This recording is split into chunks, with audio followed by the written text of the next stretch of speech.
జయశంకర్ భూపాలపల్లి జిల్లాలో దొంగలు హల్చల్ చేశారు. ఇంటి తాళం పగలగొట్టి 9 తులాల బంగారాన్ని దోచుకెళ్లారు. రేగొండ మండల కేంద్రానికి చెందిన సురేష్ ఆచార్యులు కుటుంబ సభ్యులంతా వేరే ఊరికి వెళ్లారు. ఇదే అదునుగా దొంగలు ఇంటి తాళాలు పగలగొట్టి బీరువాలో ఉన్న 9 తులాల బంగారాన్ని ఎత్తుకెళ్లారు. పోలీసులు కేసు నమోదు చేసి దర్యాప్తు చేస్తున్నారు. కష్టపడి కూడబెట్టుకున్న సొమ్ములు దొంగల పాలయ్యాయని ఆవేదన వ్యక్తం చేశారు బాధిత కుటుంబ సభ్యులు.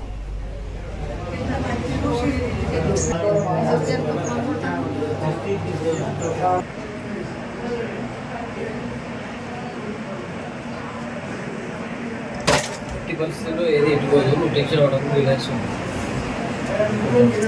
టెన్షన్ అవసరం లేదు. వస్తే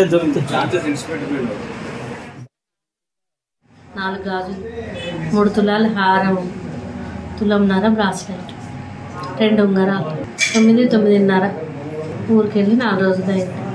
ఇంకా 2 రోజులకే వద్దాం అనుకుంటున్నాం. హైదరాబాద్ పోదామని బయలుదేరి ఇంకా ఫోన్ చేస్తే వచ్చినాం తల్లి.